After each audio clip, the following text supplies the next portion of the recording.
And we are rolling on February 8th, 2017, and also 2018, where we're going to hear from Tatiana, who's going to share with us her position on prison lockup. And she has 5 minutes to make her case. And one of you will be asked to cross-examine. So you look around the room, make sure all eyeballs are upon you, finding friendly eyes near the front and the center. Say your name, feel the love, start your speech. My name is Tatiana. A little louder, please. My name is Tatiana. Hi, Tatiana. And today I will be taking an affirmative stance on the topic, the United States locks up too many prisoners. What is the problem? Since the last few decades, the United States has become the world's leader in incarceration rates, holding approximately 2.3 million in prisons.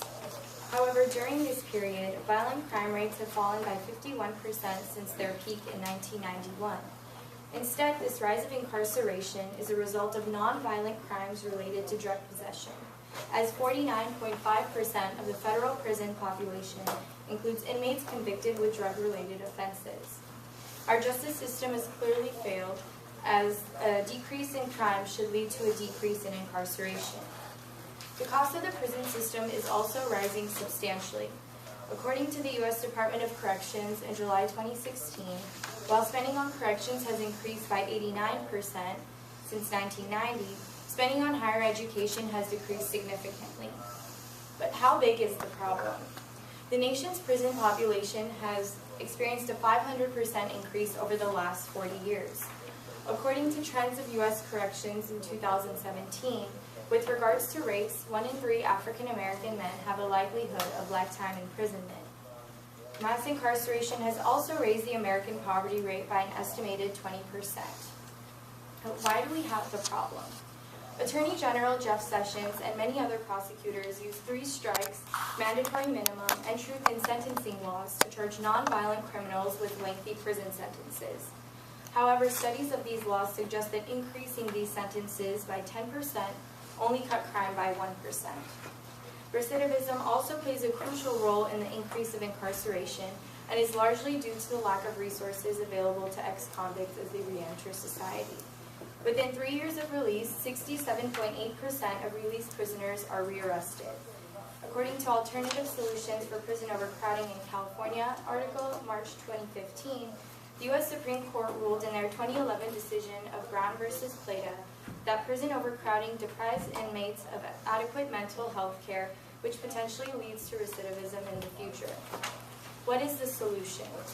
Rehabilitation programs such as cognitive behavioral therapy can advise prisoners on how to avoid committing crimes, which can potentially reduce recidivism by 10 to 30%. According to Los Angeles Times 2017 article, Creating Hope for the State's Inmates, providing inmates with a chance to earn milestone credits for achieving rehabilitation goals also allow them to reduce their sentences by 12 weeks in a year-long period. A repeal of mandatory minimum, 3-strike, and truth in sentencing laws can also significantly reduce America's incarceration rates by giving authority back to judges and allowing criminals to be tried on a case-by-case basis. Additionally, providing earned time for inmates is beneficial in preventing recidivism, as ex-convicts can be given an opportunity to excel once released from prison. Will the solution work? According to Eisen and Chettiar, 2016 of the Washington Post, releasing nonviolent criminals associated with drug offenses would save America $20 billion annually. Providing prisoners with rehabilitation programs will prevent recidivism in the long run, as it only costs $16 a day to subject someone to rehab compared to the $50 a day to keep an inmate in prison. Also, although earned time requires money, it could potentially provide inmates with a sense of meaning, which can reduce recidivism rates in the future. As far as the advantages to my proposal, first, reducing the prison population will significantly ease the $182 billion burden on the U.S. government. Second, the advantages of rehabilitation far outweigh those of incarceration. According to Cuccinelli and Daniels of the Washington Post in 2016, between 2007 and 2012, the 10 states with the largest decrease in imprisonment rates had a 12% average reduction in crime. On balances as to which outweighs, although rehabilitation programs will require funding, these programs will be beneficial to the nation in the long run as they will reduce rates of recidivism and produce a substantial decrease in the nation's crime rate. Instead of spending billions of dollars on incarceration, we can instead focus our attention and wallets to improving the nation's education system and ultimately preventing crime before it arises. I now stand back for cross-examination. Thank you very much. Let me move a little closer because the camera's not picking up very well, so I'm going to come closer. Can you slide just a touch closer? Yeah. This one also? Yeah, that'll sure. A little bit. Okay, that's enough, yeah.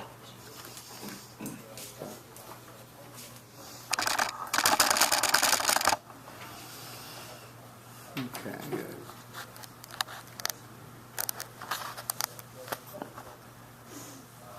All right, no volunteers to cross-X? Okay, good.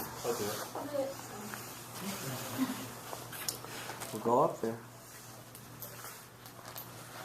Whoever shall do it, yeah.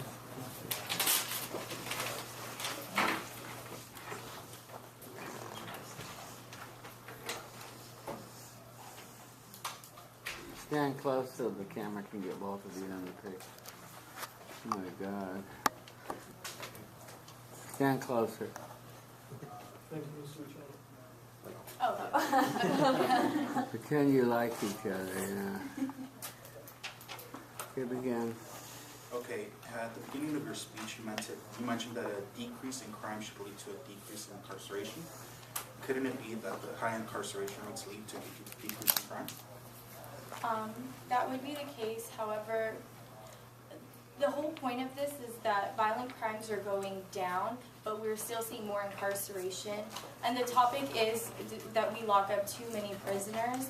And if the crime is going down and we're locking up more prisoners than, if the crime rates are going down but we're still locking up more prisoners, there's some sort of discrepancy that should be explained, and that is as a result of like the drug offenses, the people who are convicted for drug offenses.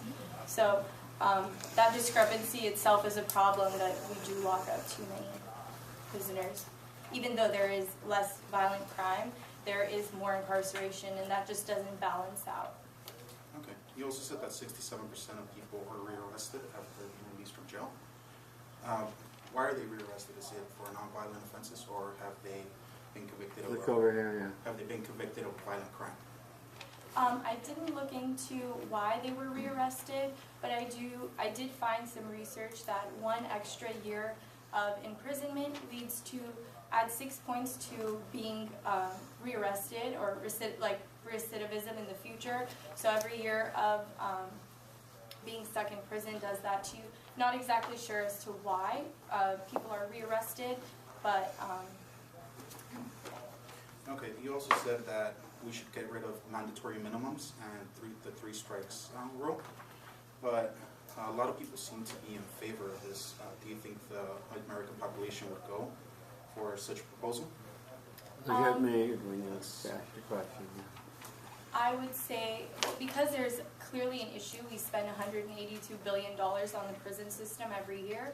If there would be a repeal, maybe we could create new laws that would replace them, that would not be so intensely different, but I'm sure there's something that our government could come up with so that we don't spend $182 billion a year on inmates. Yeah, it's time. Thank you.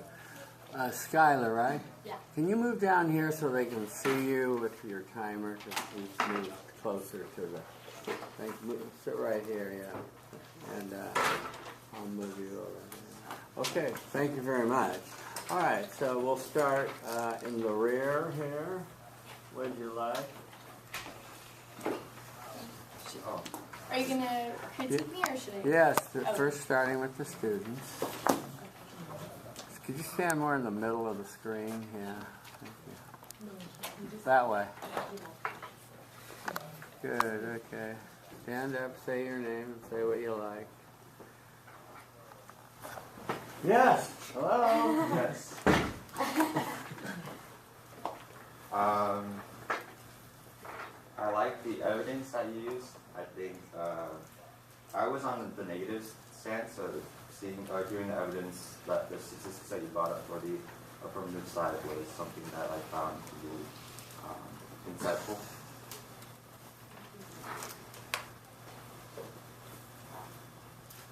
Okay. Yeah, I like the evidence too. The only comment I would make, just as a accent a little bit, when you watch yourself tonight on YouTube, you'll see that the first 2 pages of your reading your brief, you didn't cite a single source. You just went right through all those statistics without saying where they came from. And that could have helped your credibility. How could she improve? Stand up, say your name. My name is Christina. Hi, Christina. Yeah, I think by not mentioning the part where like they were rearrested, that could have helped in the argument. But other than that, the way that I think you still cited the sources during your speech. So That was good, yeah. What was the name of the person that did the cross-X? Daniel my what? Daniel Andrade? Yes. Okay, thank you, Daniel.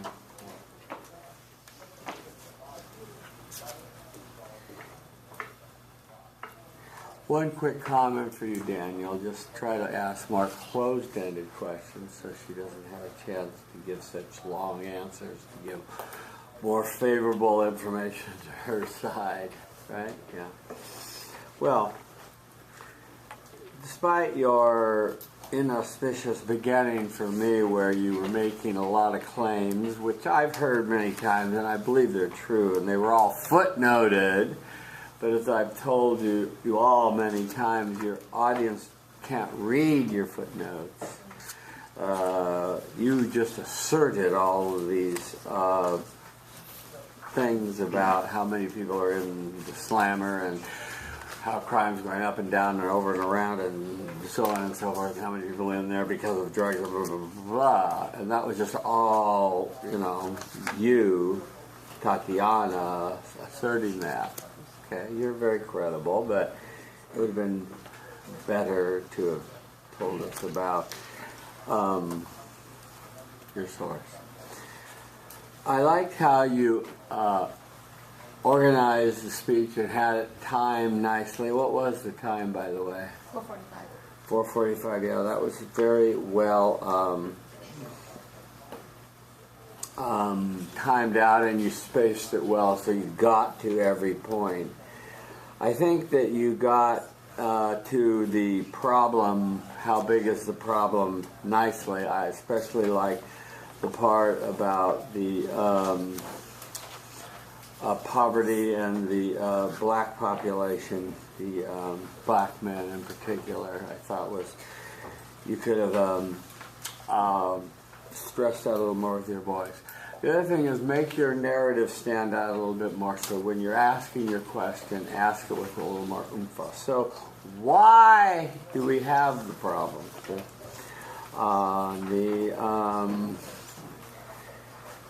You indict Jeff Sessions, although he's only been there a short time, but this has been going on a long time, about like he's continuing that policy of mandatory minimums and going back to a lot of the throwback that before the Obama administration. So that was true and very good. And I liked your study on recidivism and the possibility of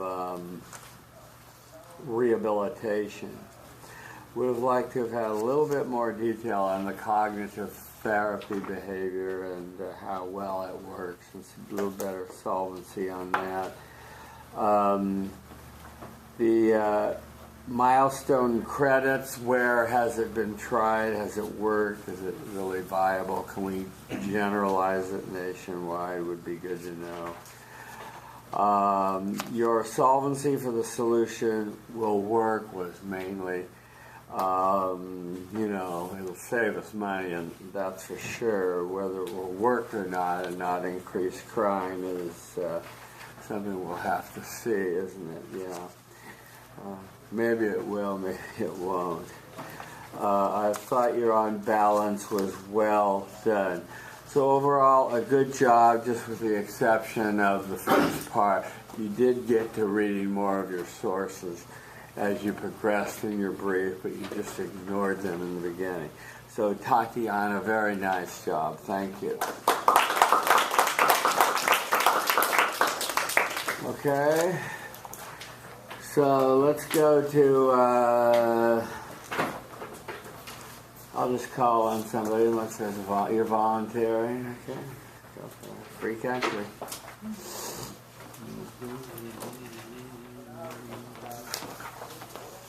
Thanks, sir. Is this negative, I hope? Yes. So we have a flip-flop each time? Yeah, I guess. Okay.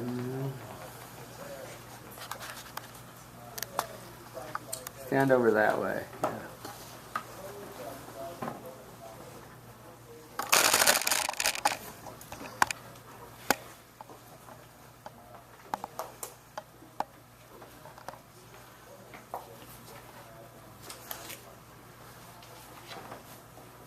You let me know if I writing and fall asleep and he moves out of the camera. Okay. Thank you. I'm doing 97 things at once here. Okay. Nicholas stands before us, managing attention, making sure everyone's looking up and not talking. That phones and computers are closed in a way. People are, and you say to yourself, I respect my audience. I'm here to communicate with them from my heart to theirs. I'm here to persuade them that we don't lock up too many prisoners. And we'll hear from you now. Here's your timer. Yeah. All right, so my topic is that the United States should incarcerate people who commit any crime. So this proposition will be presented from the negative side. What is the problem? Too many people are being imprisoned.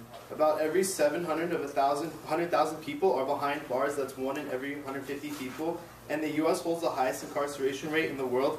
This is from The Economist 2017. The amount of crime happening is more severe than the amount being imprisoned.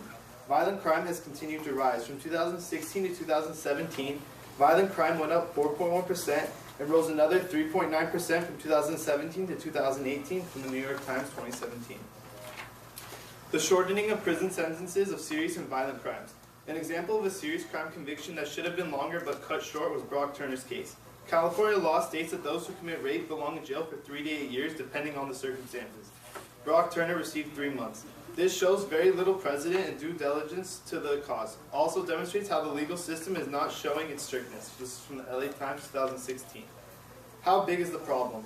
In the eyes of many, incarcerating mass amounts of people has become a huge problem. However, those who commit unlawful crimes deserve to be behind bars, and nonetheless, rates of imprisonment are actually on the decline.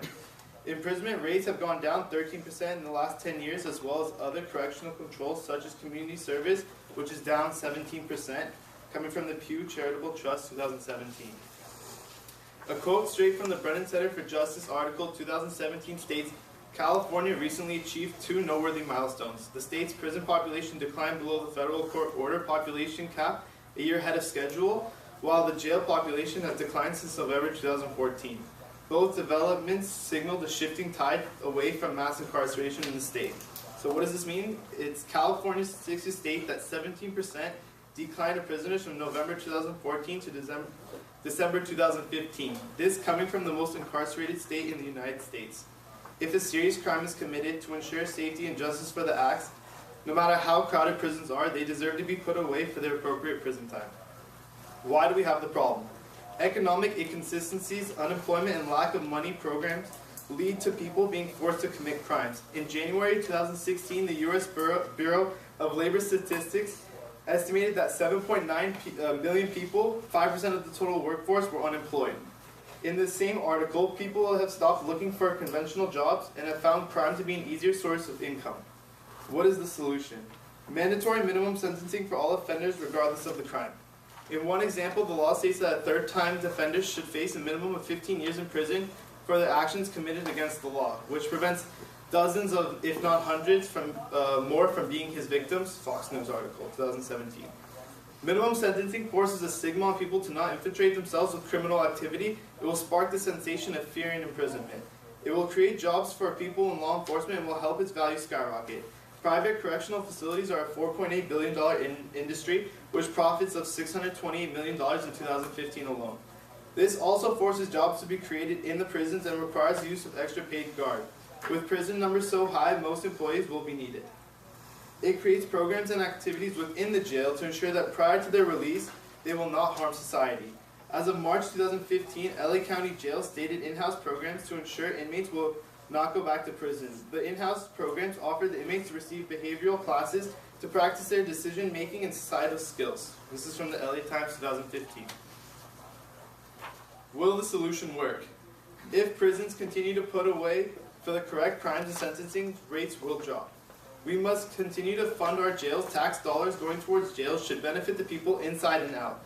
Through funding programs set forth inside will provide help and benefits for inmates to be released. Everyone from new incarceration to long-term offenders should think about their future release from prison. Starting early with rehabilitation programs is the best way for an offender to be prepared for success upon release. Edmund G. Brown, Jr. for the Division of Rehabilitation Program. Getting people to understand and stop before it starts will help fix the incarceration rate even more. TV shows like Beyond Scared Straight are meant to stop kids at a young age from committing crimes when they are older. What are the advantages to your proposal?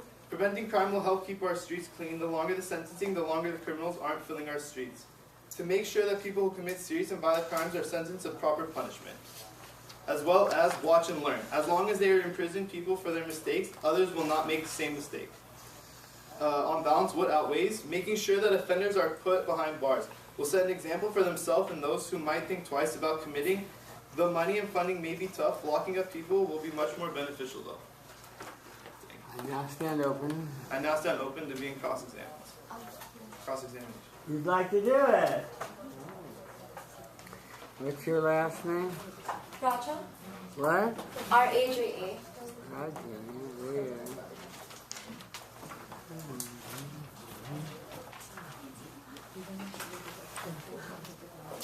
Stand close together. Persuade the judge. Never look at each other. Thank you. So you say that the amount of increase in crime does not coherently go along with the amount of increase in the imprisonment rate, and that is obviously a problem. Now my question is that your solution to the problem is increasing the number of people you lock up. However, in one of your examples you said that people who are like rapists are not getting correctly, like the correct sentences that they deserve. So the problem is not that more people should go to jail. The problem should be that we should be smart on crime and change the kind of sentences that are being given out. Just increasing the sheer number of sentences that you give out would not make a difference in the overall problem, and especially considering how financially burdensome it is to lock up more people, it would be more effective to spend that money. Don't you think it would be more effective to spend that money on... That was a long question. Sorry. So let's get to it. Yeah, So, and like, stay the close to him question and don't is- look at him. You're persuading me. Thank you. So your question is to be smarter to just deal with... No, my question is that you're imprisoning people. Just increasing the number of people who are imprisoned may not be the most efficient way of taking care of people who are committing violent crimes, especially as we already see, according to you, the trend of an increase in crime not going along with the decrease in incarceration. Okay. I just think that if you commit a crime and you're supposed to stick out your punishment and the amount of years you're given should be the years you take, a lot of crimes are cut in half.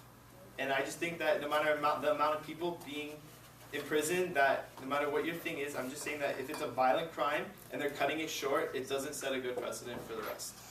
Even no matter how big the rest of the crimes are. If it's, whether it's drugs or trafficking or whatever it is, it should be a set time and there should be no like early release, basically. I'll keep my next question short. You talked about the reason of economic inequality being one of the main factors that drive crime. However, the solution you propose is that we should increase the number of people we imprison, and we should increase the term of sentences that we give to those people. Would that not be a counterintuitive measure, especially as people who are stealing or committing crime due to economic reasons would continue to do so despite any number of years that you increase or any harsher that you become on crime, because that economic inequality is not getting resolved? That's a lot to get once.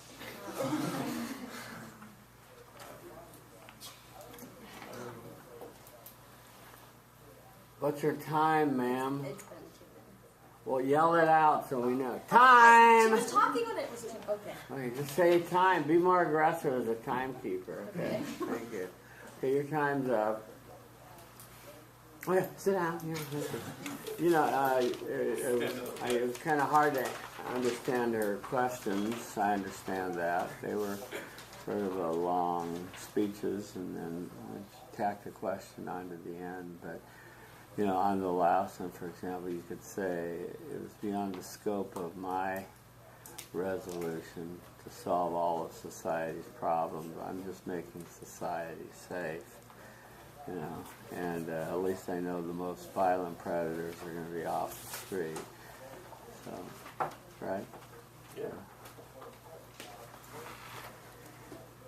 What did you like? Is it your like? Oh no, you don't get to speak.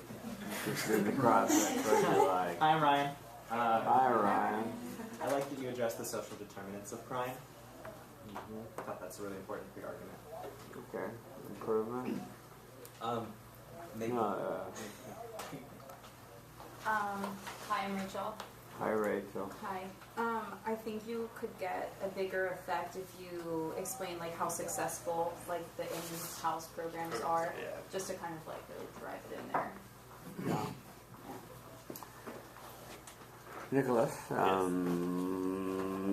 it was a well presented case. I'm not so sure you need to present too many people are being incarcerated. That's just a common view. I would have started with the fact that there's more crime happening now. I don't think you needed the first quote, okay? Okay. Because it sort of is more the affirmative side quote. But your quote from the New York Times that the crime rate is going up was good, and your story in California where we have this great experiment in letting people out early, you know, in some people's judgment is failing miserably, and your evidence shows that to be the case, and you presented not only the statistics, but the Brock Turner example, who received 3 months, which is outrageous. But again, we need to hear a little bit more oomph from your voice and a little more outrage, and not just be a machine reading your speech and your evidence. And so your conclusion, those who commit serious offense, such as rape and murder and violent crime, should be put and kept in jail. That's your position, and I'm sticking with it. And don't be ashamed of it. On the huge problem, it was well documented. You did national, and then you did California, and that was fine. Why do we have the problem? You talk about economic inconsistencies, unemployment, etc. And this is what Incio was sort of getting at, was you don't do anything to solve that problem, and so we're going to continue to have economic inconsistencies, and although unemployment is down under President Trump, piggybacking on President Obama's economic policies, the unemployment rate is way down. We're almost at full employment. So now we'll have to come up with a new scapegoat for why people are committing crimes, right? Yeah.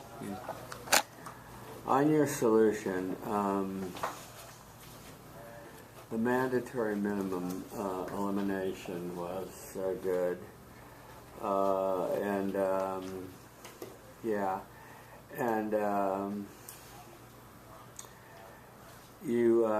I was waiting for Insia to attack your quote from Fox News, but she didn't, and so there it goes. I mean, some source is better than no source at all, right? She didn't present any counter evidence, right? So, and you know, the evidence says that mandatory minimums do prevent further violence, and we need to keep it. And right, so she didn't present any counter evidence that it doesn't, so it just keeps people in there. So, and you talked about the deterrence. The question over here was a well-asked question, and that was good. Your advantages, I think, needed to be fleshed out a little bit better, be made a little longer. They were just sort of one line. It could have been documented a little better so that they were more substantive.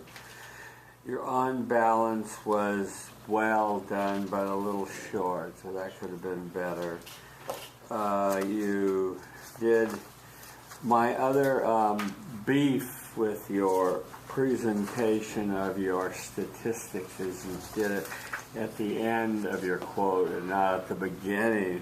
And I prefer that you cite your sources at the beginning. According to the LA Times, they said, so we know where it's from before we start to hear it, rather than hear it and then hear, oh, it's Fox News, or oh, it's, you know, waiting at the end. So that can be problematic. But other than that, overall, you did a good job, Nicholas. Thank you.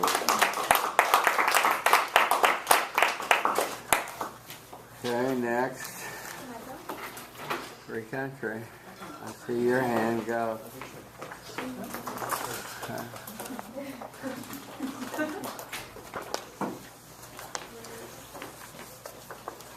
Let me know if that thing goes red, okay? A little guy there, you know. Linda, great name. Linda stands before you, managing attention, communicating, stand that way a little bit further, communicating respect, finding friendly eyes near the front and the center. Say your name, feel the love. Start your speech. Hi, I'm Linda. And for Hi, Linda. And for this policy, I am taking the affirmative stance. The topic is the United States should not incarcerate so many prisoners. So what is the problem? The problem is too many people are incarcerated for nonviolent crimes. According to Time, in December 2016, 25% of prisoners are all nonviolent, lower-level offenders that would be better served with other treatment, such as community service or probation. Another 14% have already served long sentences for more serious crimes and can safely be released. Also, according to Time, in December 2016, overcrowding prisons has had a huge toll on the United States economically. Annually, each inmate costs taxpayers approximately $31,000. Releasing inmates would annually save $20 billion. So, how big is the problem? According to the American Legislative Exchange Council in April 2014, the United States is distinguished as the highest incarceration population in the world.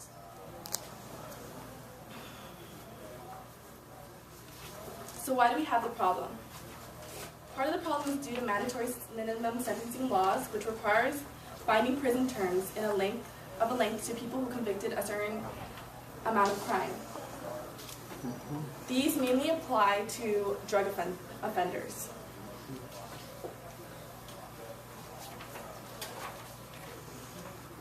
Prosecutors have gotten more aggressive in bringing felony charges and have the throw away the key culture.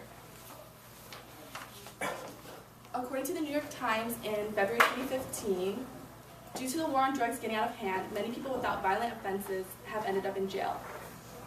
17% of inmates are in for drug-related offenses. So what is the solution? First, reintegrating offenders back into society.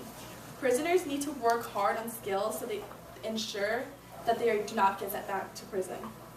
According to the Huffington Post, when inmates are released from prison, they want to start over, but most don't know how to achieve that. They will need somewhere to live, work, and counseling. However, most are limited on resources. Programs that help inmates reintegrate back into society are critical. In Louisiana, the Re-Entry Court Program allows states younger inmates who qualify to learn a trade such as plumbing or culinary arts. California offers college-level education to inmates through Prison University Project. Secondly, reforming sentences for violent crimes as unarmed drug users or burglars. Cutting drug admissions to half of their current level across 15 states will shrink the prison population by 7%. And lastly, a study by the College of Public Health and Human Sciences at Oregon State University analyzed that the greater spending on inpatient care and community mental health leads to a 1.5% reduction in jail inmates. So will the solution work? In 2013, a study by the National Criminal Justice Reference Service found that in-prison college education programs did effectively lower recidivism rates. Program transformations need to be done voluntarily and not coerced. The urban inmate researchers found that without policy change, the prison population would only decline by 2% by 2021. What are the advantages to this proposal? Greater public inpatient mental health spending reduces jail populations. After incorporating mental health and reentry programs, inmates will have a greater treatment instead of a torture in prisons. Incorporation to society can help fuel our economy with increased taxpayers and less funds being allocated towards inmates. The financial strain on the U.S. economy will be greatly reduced and can be used towards beneficial purposes in society, such as education. Each inmate, on average, costs about $31,000 per taxpayer.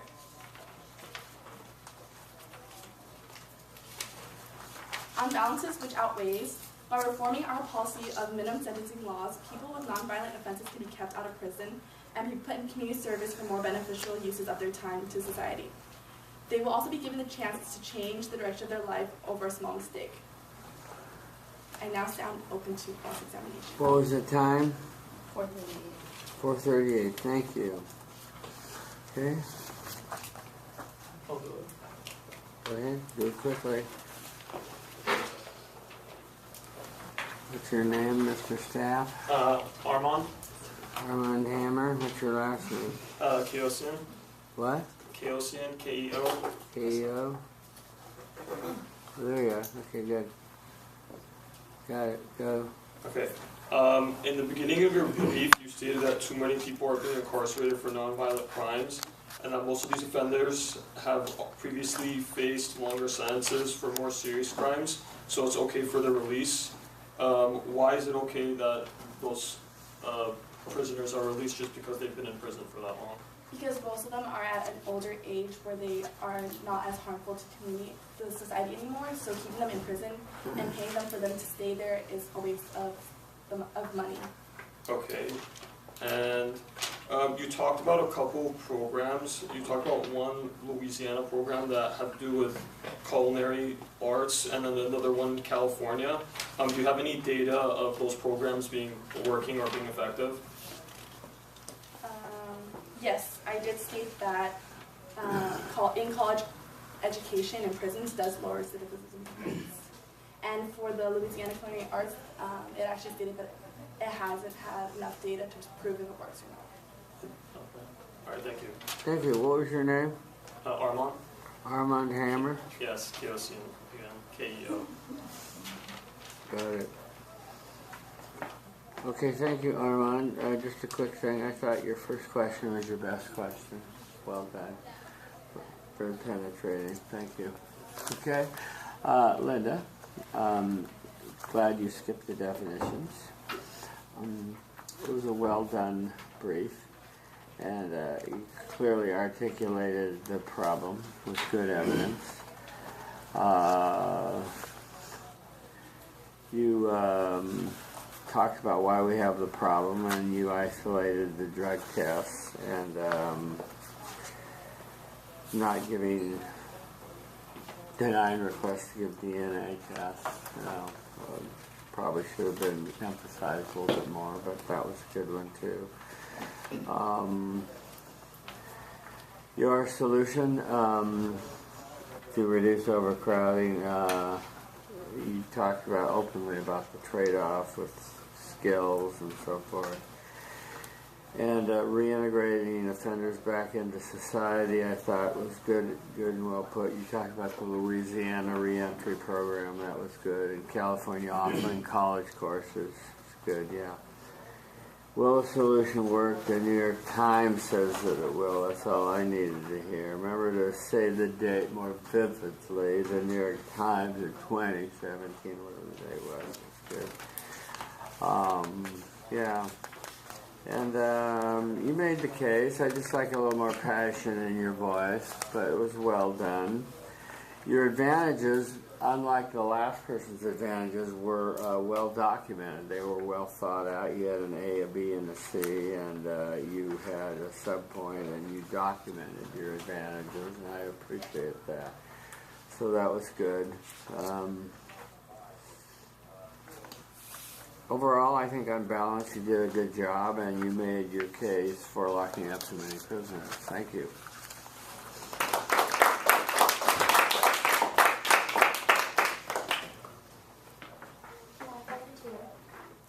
Free country. People are dying in Syria, Iraq. 100 more people died today morning. So you can have freedom and liberty. Enjoy it.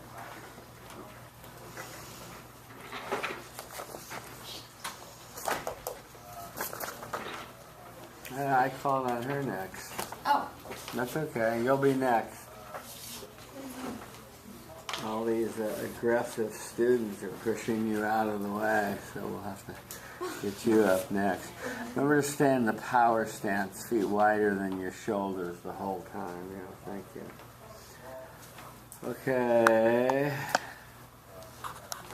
Yeah, lose that evil coat. Okay.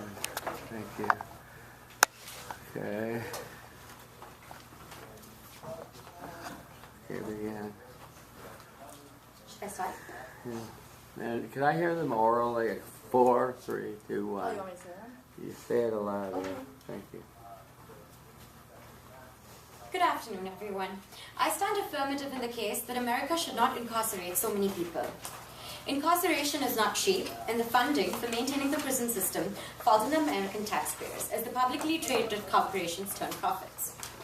We hear the term big money thrown around a lot, and that is exactly what the prison system is turning into. According to an Economist article, Too Many Laws, Too Many Prisoners, written in 2010, in many states such as California and Massachusetts, it costs upwards of $50,000 to maintain one prisoner a year. According to Brian Kincaid from Smart Asset in February 2017, the current epidemic of incarceration in America costs taxpayers a total of over $74 billion a year, while the corporations generated over $2.5 billion in revenue. Now, this just goes to show that incarceration in the United States is a massive problem. As more and more people get locked up, the problem of prison overcrowding and incarceration becomes more and more crucial to deal with. According to The Economist in 2010, America's incarceration rate has quadrupled since the 1970s. Between 2.3 and 2.4 million Americans are behind bars. The huge increase in the rate of incarceration came as a result of voters demanding strict sentences. No politician can be seen as weak on crime if he or she intends on staying in office, and thus the justice system has become increasingly harsh. However, research has shown that increasing the number of people behind bars may not lead to a sharp decline in crime. Recent data for Bert Usum from Purdue University and Anna Pyle from Rutgers estimates that a 10% increase in incarceration would lead to only a 0.5 decrease in crime. Thus, as prison sentences get tougher, in reality its effect on reducing crime is not significant at all. The solution that I propose to reduce incarceration is for voters to change the district attorneys, especially around cities like Houston, Chicago, and Los Angeles. This would prove to be effective, as half of the state prisoners are locked up in just 10 states. John Pfaff, a law professor at Fordham University, in a study in 2013, found that the probability of a district attorney filing felony charges rose from 1 to 3 to about 2 and 3 from 1994 to 2008. Less than 5% of the criminals go to trial, and the DAs thus decide which plea deals to offer. Furthermore, the fiscal burden of most of the people incarcerated is borne by the state, making the DAs less accountable. It would thus be a good solution to imprisoning few people of the voters to choose DAs who are smart on crime. Now, will the solution work? Yes. The federal system has only about 13% of all of US prisoners, which is a very small fraction. This means that reducing the number of prisoners falls on the state and by consequence on the prosecutors who are prosecuting so many people. David Schuyler, a professor at Yale Law School, found that conviction rates and crimes do not have much of an impact on district attorney elections. The most recent example of this is Pennsylvania, a tough on crime state, which in 2017, where voters elected Larry Krasner. Larry Krasner has had a progressive record on criminal reform and set the standard for the whole country.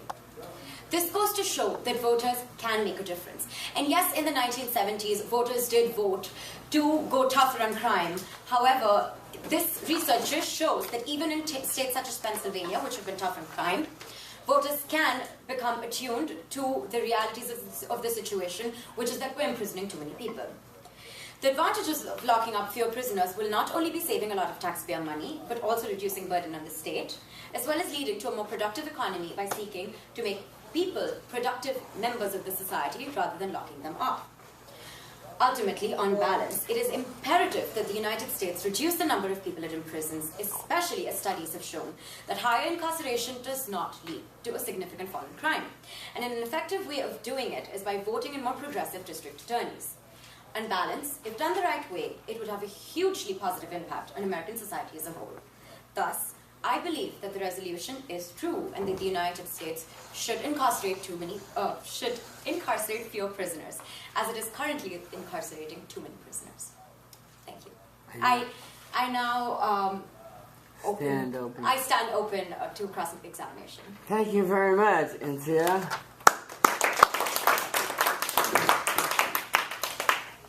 Do we have a cross-exer? Okay, good. Let's have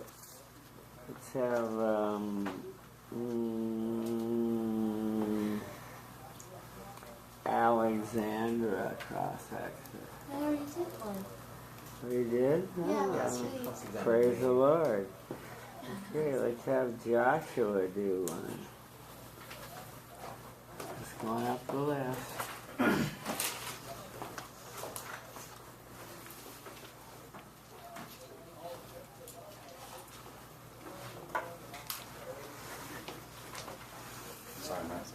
Stretch the stand real close like you like her. Fend affection. There you go, good. Yeah. Perfect.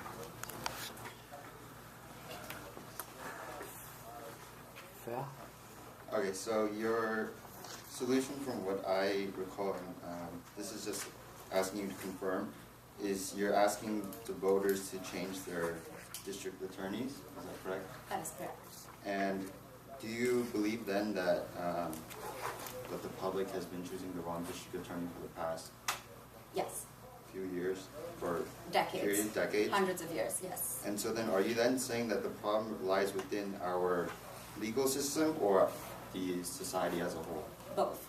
I think the problem is not only within the legal system, although that is where we can make the change. The problem is also within the society that is currently being fed information that suggests that if we increase the number of people we incarcerate, the crime rate will go down. However, if the messages that we're sending to the public and the way we are campaigning and the kind of initiatives that are being taken are changed, it would not be such an impossible feat to change voter opinion, as I showed in the example of Pennsylvania. And one question that I have is, when was the district attorney for Pennsylvania elected, and has there been any change from any other states? So he was elected in 2017. He was running against 4 candidates, 3 of whom were extremely regressive on crime, wanted to lock up as many prisoners as possible. However, the very election of that person is is evidence that voters can change, can make that difference. While the results of whether incarceration rates go down in Pennsylvania are yet to be seen, just the fact that the district attorneys under whom the prosecutors imprison so many people are taking a more progressive stand is a very good and fairly positive indicator of that things should change. So, just to clarify then, you don't have any proof that incarceration rates are decreasing, or any crime rate, or the district attorney's election has any effect? Well, considering that it's only been last year, there isn't enough evidence yet to show, but we have evidence of otherwise, like evidence of the opposite, to know that electing the same district attorneys will not lead to a change. Sounds like no. Thank you.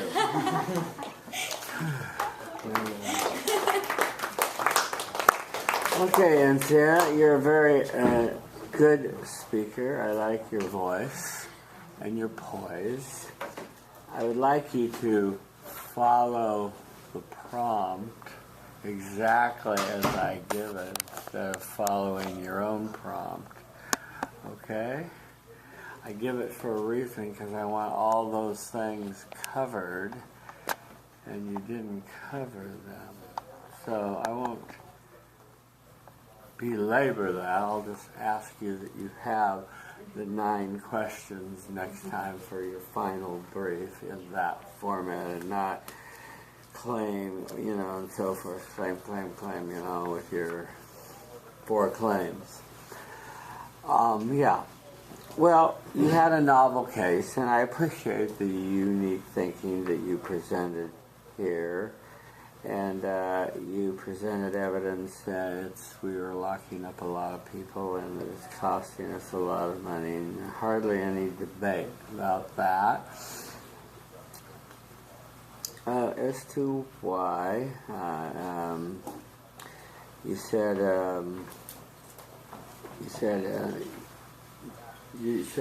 the reason why, and then you just said more people are behind bars, was what your evidence said from the economist. It didn't really specify as the reason that you got to it in your next reason, which said, voters are demanding this. And, the thing that is the quandary in all of this is do the voters have a right to demand a safe street, a safe society, or are they all really the bad people we're making them out to be, and demanding tougher sentence for violent predators or repeat criminals,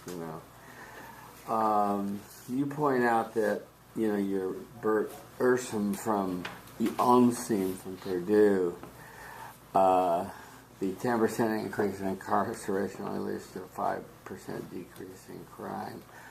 And from that, you talk about, people are fooling themselves, and you hang your hat on awful lot on that one study and that one piece of evidence.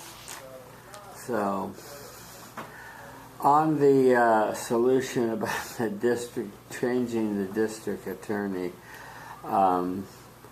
I'm not, you're trying to get at the attitudinal inherency, the problem with the DAs and bad DAs, and I'm not so sure that you're going to guarantee this by changing, especially through the voting system we have and the way many DAs run on a scare tactic kind of platform, So, yeah. Will the solution work? Well, the solution will, you said it doesn't have much of an impact on the district attorney election. They voted for Larry Kazmir, so that you thought that was promising, right? So that was good. So you felt voters could make a difference. You did say on balance at the end, but I didn't hear a lot of, you said there are some advantages, but I didn't really hear a lot of melted out and developed 3 advantages that I was looking for. So overall, you sort of followed did the assignment, but not really. But good job in presenting it, good manner, and just work on the matter, yeah? Thank you. Thank you.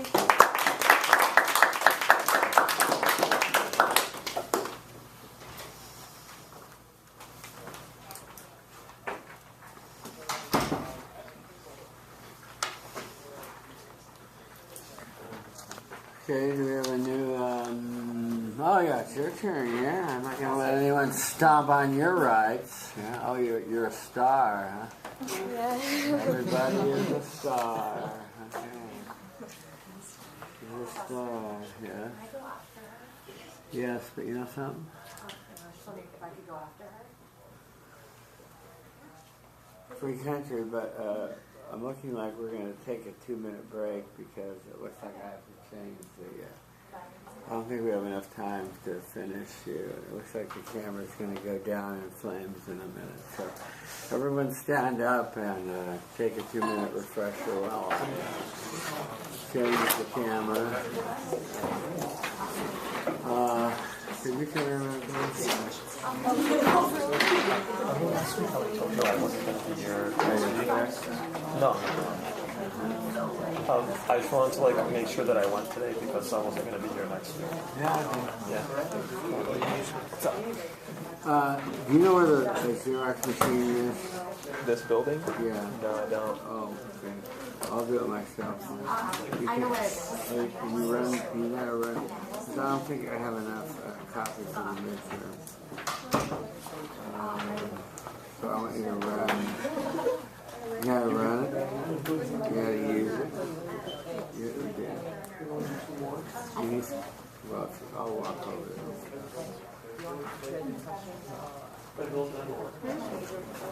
Let's see.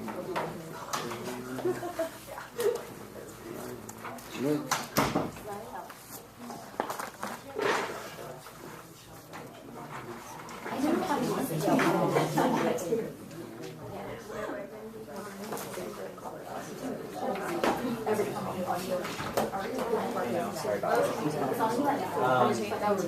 Yeah, so it's like situation comedy in my adventure. Yeah, it's just so much work. And his it's like presentation. I literally talked to this guy all day. He was late for our midterm. He was for like 30 minutes. And we all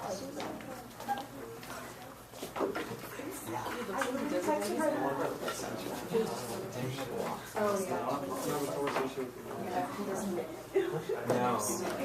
Oh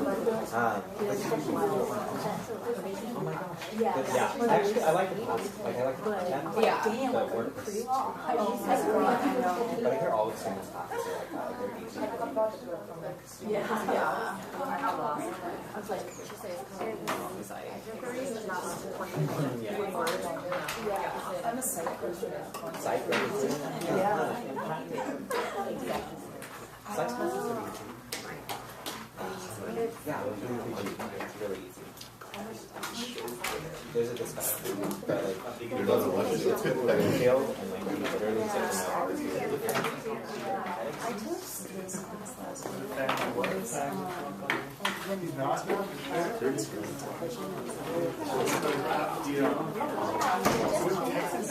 like it was this class. And it was so easy. All we had was every time he was so sick. Homework was like homework was like watch this episode of Survivor.